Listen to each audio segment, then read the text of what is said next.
Assalamualaikum warahmatullahi wabarakatuh.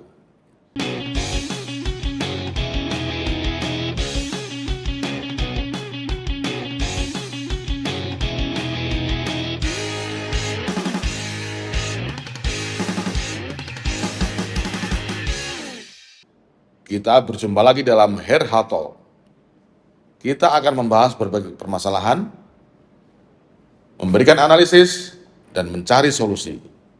Indonesia baru, Indonesia masa depan, Indonesia kita.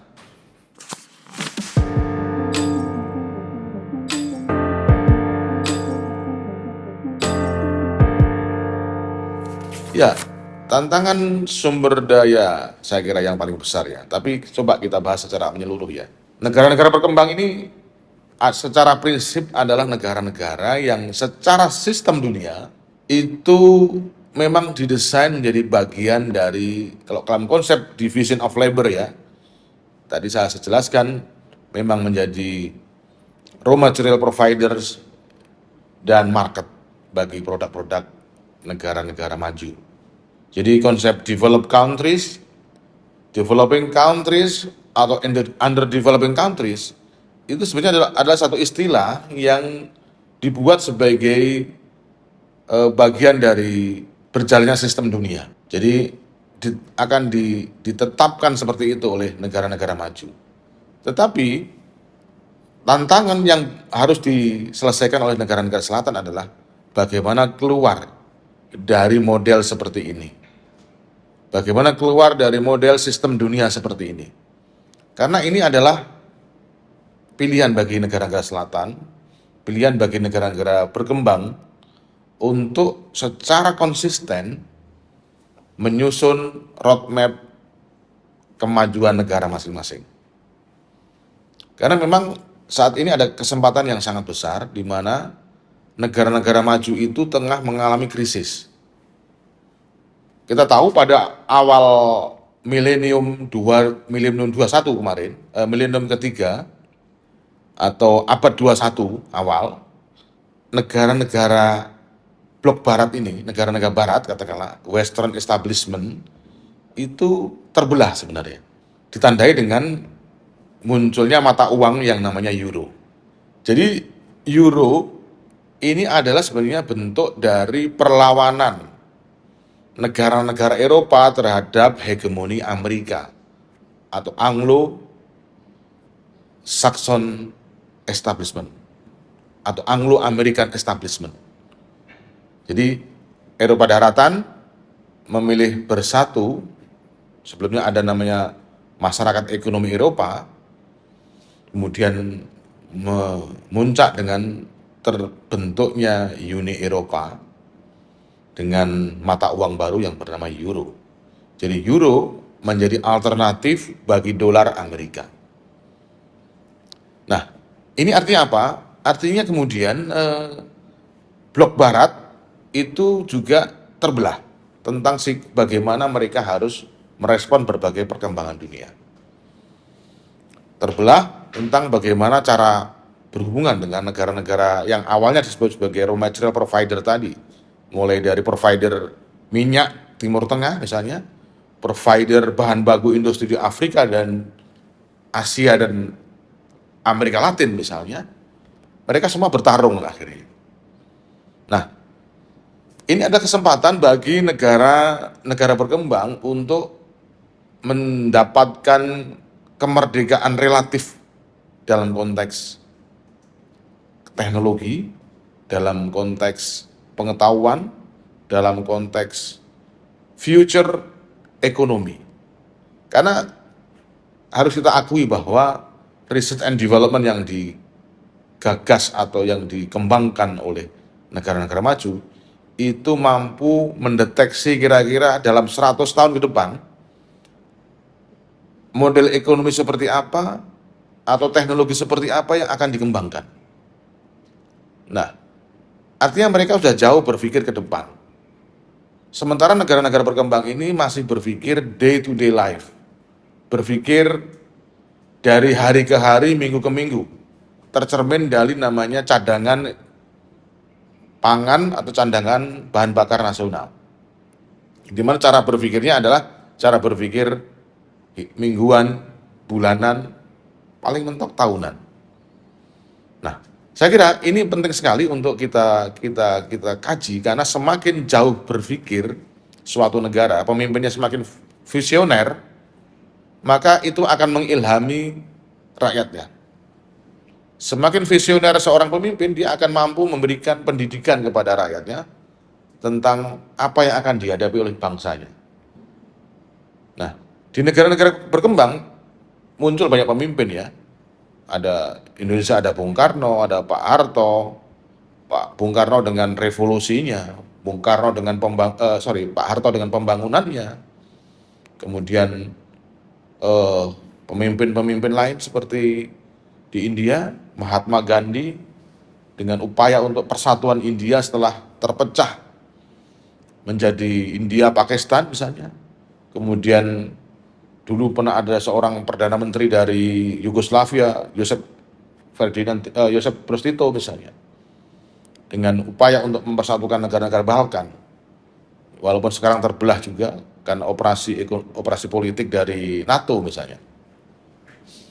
Juga ada pemimpin-pemimpin legendaris di Amerika Latin misalnya. Castro dari Kuba misalnya.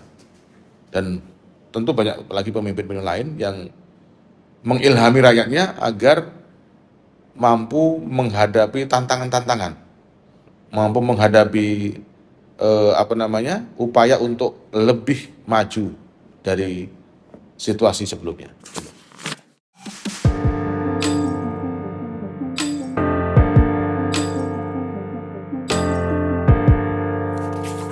Secara de facto dan de jure ya, hari ini dunia itu secara multilateral sebenarnya dipimpin oleh yang namanya PBB, Perserikatan Bangsa-Bangsa, UN, United Nations. Apakah ada harapan bagi negara-negara berkembang dengan model sistem atau tatanan multilateral sekarang ini yang bernama PBB? Dengan segala kritiknya ya, kita melihat PBB melalui beberapa resolusi Dewan Keamanan misalnya, kemudian dalam konteks hubungan dengan negara-negara besar, major power misalnya, UN dianggap cenderung mandul, hanya melayani aspirasi negara-negara maju misalnya.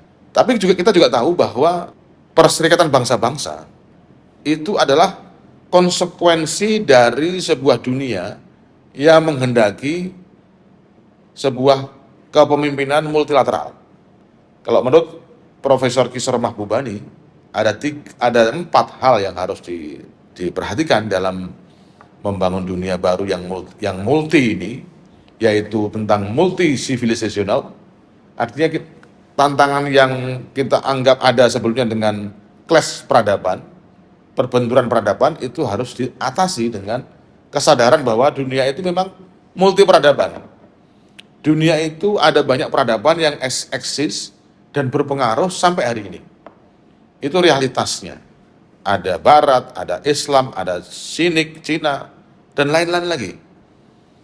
Kemudian yang kedua adalah multipolar. Dunia hari ini harus diakui tidak lagi unipolar, tidak lagi hanya mengikuti satu kepentingan kelompok tertentu. Faktanya, pertarungan dunia hari ini tidak ada the single hegemon lagi.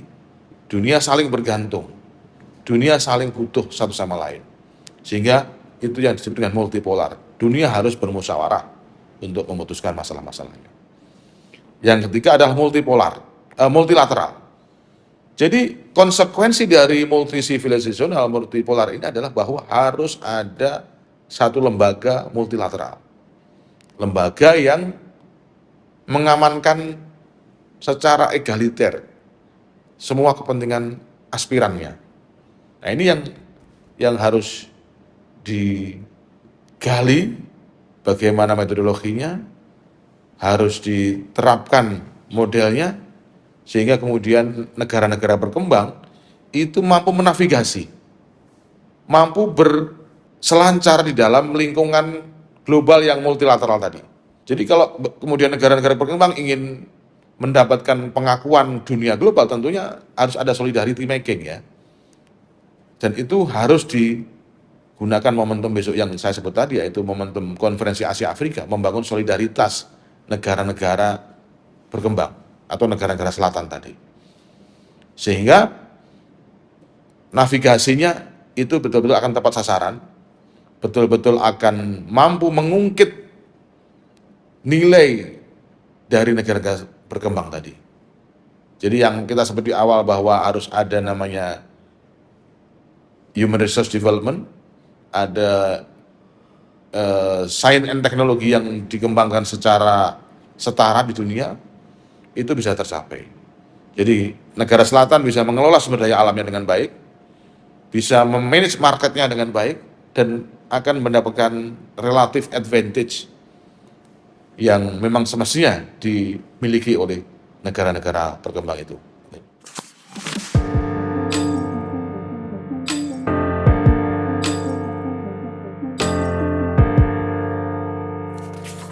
Konsekuensi dari sistem dunia lama ya, yang saya sebut tadi, bahwa negara-negara selatan itu menjadi raw material provider, itu adalah tentunya faktor lingkungan menjadi satu hal yang penting. Bagaimana kita ingat dulu bahwa pada era developmentalisme, ekonomi negara-negara selatan itu didesain menjadi ekonomi ekstraktif. Orang disuruh nebang pohon agar menjadi bahan baku pembentukan kawasan urban. Orang menggali bahan tambang untuk diekspor ke negara-negara maju. Nah, konsekuensi dari semua itu adalah namanya environmental degradation, degradasi lingkungan. Yang ini sekarang menjadi alat tekan barat terhadap negara-negara berkembang.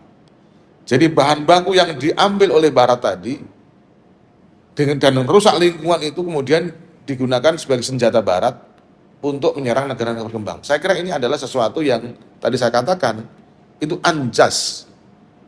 Karena negara Eropa, negara Amerika maju, negara Jepang maju karena sumber daya alam yang disuplai atau di-store oleh negara-negara pinggir ini. Nah, pada saat lingkungan rusak, pada saat ada degradasi environmental, mereka menyalahkan negara-negara ini. Nah, saya kira ini sesuatu yang harus diluruskan supaya aspek lingkungan itu tidak menjadi ansih alat tekan dari negara-negara maju terhadap negara-negara berkembang. Saya kira larangan, misalnya sekarang ada masalah larangan ekspor kelapa sawit ke Eropa misalnya, karena dianggap mendegradasi lingkungan. Kemudian larangan menerima produk-produk dari negara-negara yang dianggap tidak comply dengan lingkungan tadi. Nah, ini harus diluruskan dulu supaya kemudian alat tekan yang baru tadi atas nama green economy itu tidak merugikan kita sebagai negara yang sedang bangkit. Negara yang sedang ingin melakukan reindustrialisasi sesuai dengan agenda kita sendiri. Faktor lingkungan ini memang adalah senjata. Bukan sekedar dia isu baik dan buruk, tapi adalah senjata untuk menekan negara-negara berkembang supaya tetap comply dengan aturan yang mereka buat sendiri tanpa memperhatikan kemajuan negara-negara berkembang ini. Hanya Cina yang berani melawan kemauan Eropa untuk misalnya tidak menggunakan pembangkit listrik batu bara misalnya. Walaupun secara bertahap China juga dengan cepat beradaptasi dan menyesuaikan diri dengan green economy. Saya kira adaptasi inilah yang harus dilakukan sehingga Indonesia juga secara bertahap bisa menyesuaikan diri. Ini yang saya kira dengan yang diterapkan melalui zero carbon emission itu secara bertahap akan menuju pada ekonomi hijau yang berlaku secara global. Ada carbon trading, ada kemudian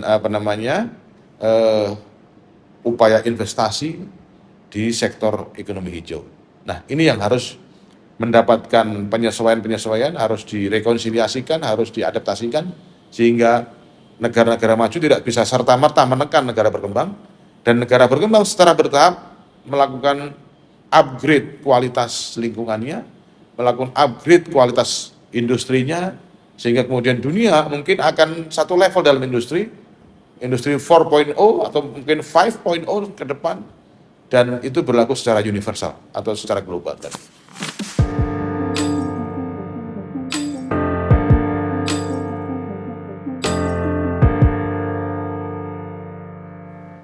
Sekali lagi ya, migrasi ini adalah satu gejala alamiah humaniter. Manusia cenderung akan bergerak menuju kawasan di mana ekonominya lebih menjanjikan, baik fenomena urbanisasi maupun fenomena migrasi atau emigrasi atau imigrasi. Itu semua adalah fenomena alamiah humaniter. Ketika ada konflik, manusia akan berpindah. Ketika ada kemiskinan, manusia akan mencari daerah yang lebih maju secara ekonomi. Nah, migrasi harus kita lihat dalam konteks human security, harus dalam konteks human safety. Bagaimana tidak, misalnya sekarang ketika kawasan Timur Tengah bergolak secara politik, secara militer, maka secara otomatis masyarakatnya akan berpindah. Ini yang terjadi dengan misalnya di kasus pasca kejatuhan Gaddafi di Libya, di mana banyak terjadi imigrasi warga Libya ke Eropa. Kemudian konflik Israel-Palestina juga telah memaksa ribuan bahkan ratusan ribu, mungkin jutaan orang berpindah dari kawasan konflik ke Amerika Latin misalnya. Dan yang mungkin terakhir adalah dari Syria ke Eropa. Nah, bagaimana kita menyikapi hal ini semua? Beberapa pemimpin politik Eropa, pemimpin politik Amerika, karena mereka ada kewajiban untuk juga human safety dan human security negara masing-masing, berbeda sikap di dalam melihat imigrasi ini. Karena satu ada masalah bagaimana memenuhi kewajiban sebagai negara yang harus mengamankan human safety dan security tadi, sisi lain juga harus mengamankan warga negaranya. Ini yang terjadi dalam kasus-kasus migrasi ini. Negara-negara yang penduduknya resisten terhadap imigrasi rata-rata karena harus berbicara dalam konteks bagaimana menjaga keamanan warga negaranya sendiri juga. Karena problem manusia ini sangat beragam, ada social problem, ada religious problem, ada macam-macam, shock culture dan sebagainya. Di Eropa ditambah lagi dengan kemungkinan karena banyak berasal dari negara-negara Islam, imigran dari negara Islam, meningkatnya suara Islam di Eropa, di Jerman, di Prancis, di negara-negara Skandinavia, atau bahkan di negara-negara pusat Kristen di Italia misalnya. Imigrasi Muslim ini menimbulkan satu tantangan tentang bertambahnya populasi Muslim di negara-negara itu. Dan hari ini sudah dianggap menjadi problem yang harus diatasi karena dapat menimbulkan konflik antara warga negara setempat dengan emigran dari negara-negara yang tadi saya sebut. Walaupun juga bahwa emigrasi itu disebabkan juga karena intervensi negara mereka. Kita tahu intervensi NATO di Libya, terutama Prancis, Amerika, dan Inggris, memaksa Muammar Gaddafi lengser dan kemudian terbunuh oleh revolusi, sehingga kemudian warganya banyak pindah mencari perlindungan ke Prancis. Nah, ini juga bagian dari namanya unintended consequences yang dihadapi oleh negara-negara tersebut. Atau Amerika yang misalnya menduduki Afghanistan selama puluhan tahun, dan ketika Amerika keluar dari Afgan, maka banyak penduduk Afghanistan yang ketakutan dan kemudian mencari keamanan di negara Amerika. Nah, bagi negara-negara penerima imigrasi itu adalah, saya kira, konsekuensi yang harus ditanggung karena intervensi politik mereka terhadap negara-negara tersebut. Intervensi politik di Libya, di Palestina, di Syria, di Afghanistan, dan negara-negara lain di dunia, saya kira itu adalah yang harus diterima oleh negara-negara tersebut. Karena bagian dari political consequences yang terjadi dari intervensi geopolitik dan intervensi politik yang ada ini.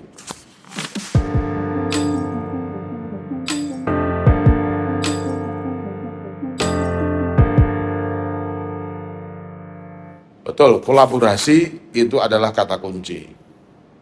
Jadi sebenarnya dunia ini memang dunia yang harus saling tergantung. Dalam salah satu bahasa Bung Karno, nasionalisme dapat bertumbuh dengan baik dalam taman sari internasionalisme. Ini saya kira salah satu kata kunci ya di dalam melihat dunia hari ini maupun dunia masa depan. Sekuat apapun nasionalisme atau sekuat apapun suatu negara, dia tidak bisa hidup dengan sendirinya. Dia tidak bisa hidup terpisah dari negara-negara lain. Sekalipun kita mengisolasi diri dan kemudian kita menerapkan ekonomi self-sufficiency misalnya, kita nggak perlu impor, nggak perlu dari luar, tetap kita ini adalah bagian dari global community. Sehingga kita menyanyiakan kesempatan untuk menjadi bagian dari masyarakat global manakala kita mengisolasi diri. Jadi kolaborasi itu dalam segala bentuknya adalah takdir yang harus dijalani manusia, dijalani negara-negara.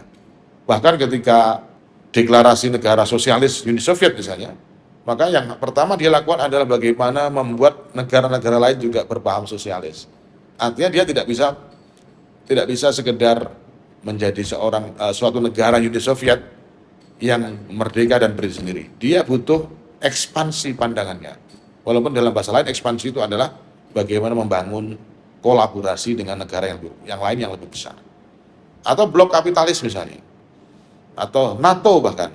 NATO juga dipaksa untuk melakukan ekspansi ke timur karena dalam konteks itu tadi bagaimana membangun kolaborasi yang lebih luas tadi. Nah, pada ujungnya saya kira adalah kolaborasi itu harus dijadikan konsensus. Kolaborasi harus dijadikan satu model dunia baru ke depan.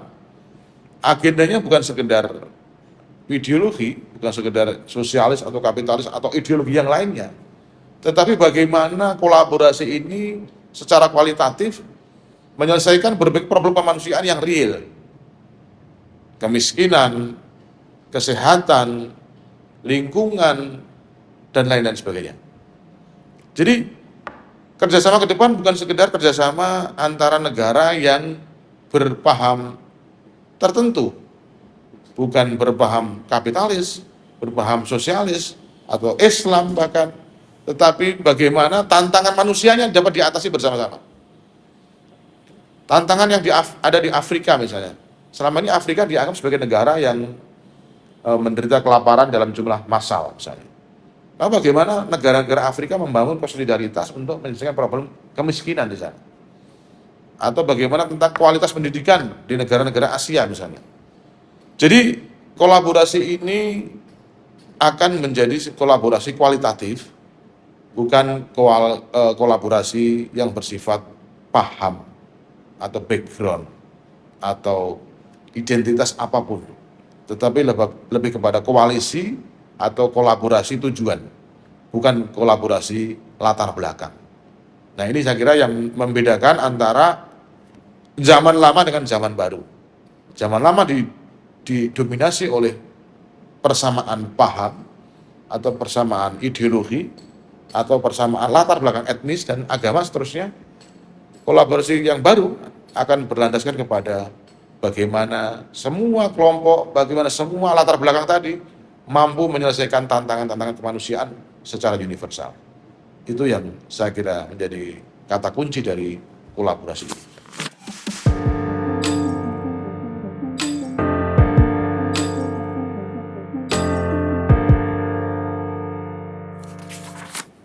Aspek food di samping energi itu adalah aspek yang paling penting bagi kemanusiaan.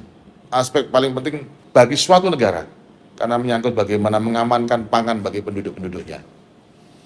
Nah, kita tadi bicara di awal tentang degradasi lingkungan ya, bicara tentang bagaimana semakin memburuknya lingkungan di Indonesia sehingga tidak membuat tanah itu tidak menjadi arable, tidak dapat diolah dan ditanami karena degradasi lingkungan tadi.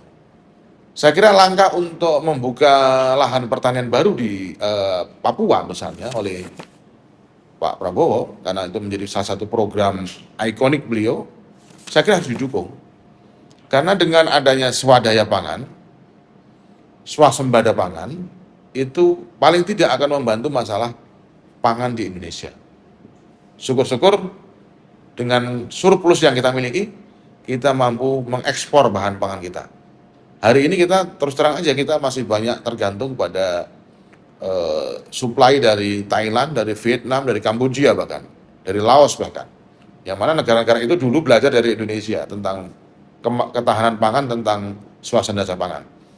Nah, jadi tidak ada satu pemimpin yang bisa lepas dari problem pangan ini. Yang mana semakin hari kebutuhannya semakin besar, penduduknya semakin banyak, tapi lahan pertanian semakin menyempit. Maka perlu inovasi di situ. Perlu satu model pertanian yang efisien. Model pertanian yang lahan sempit tapi mampu memproduksi dalam jumlah yang lebih besar. Itu tantangan teknologi saya kira. Teknologi dalam bidang pertanian. Nah, kalau kita bertanya sekarang, dari mana teknologi pertanian yang paling maju hari ini? Datangnya dari Israel. Nah, bagaimana problem geopolitik kita itu diselesaikan sehingga kemudian kolaborasi dalam teknologi tadi bisa dilakukan dengan baik. Suka atau tidak suka, majunya teknologi pertanian Taiwan, teknologi pertanian di Thailand itu juga bersumber dari teknologi Israel. Tentu saya tidak hanya membahas Israel ANSE, kita juga membahas negara-negara lain yang memiliki eksklusivitas atau hak paten dalam teknologi ini. Nah, ini memerlukan satu pendekatan baru, sehingga kemudian apa yang menjadi tantangan kita ke depan, food security, yang menjadi kepentingan nasional, itu mampu diamankan dengan membuat food estate baru, dengan teknologi baru. Bukan sekedar food estate dengan model lama, tapi teknologi baru. Sehingga mampu menjawab tantangan kebutuhan pangan yang double, yang triple bahkan. Jadi ini saya kira harus menjawab tantangan pangan tidak hanya 1 tahun, 2 tahun ke depan, tapi ke depan jauh. Karena memang kebutuhan ini harus dijawab dari sekarang. Tentunya lahan-lahan produktif yang ada di Pulau Jawa, yang subur, itu juga harus dimanfaatkan dengan baik. Jangan sampai karena perubahan kawasan pertanian ke komersil atau industri itu menghancurkan secara fundamental lahan-lahan subur kita. Jadi harus ada aturan yang membuat bahwa industri tidak dikembangkan di kawasan agraris, di kawasan yang bisa ditanami dengan baik, sehingga kemudian tidak terjadi namanya alih fungsi lahan secara masif yang berdampak kepada semakin berkurangnya arable land, tanah yang bisa digarap oleh para petani kita. Itu saya kira. Tentunya juga aspek yang paling penting tadi adalah human resource-nya. Para petani Indonesia harus diberikan kemampuan teknologi baru ini. Jangan sekedar disuruh bertani tapi tidak cukup hanya untuk menghidupi keluarganya sendiri. Itu saya kira.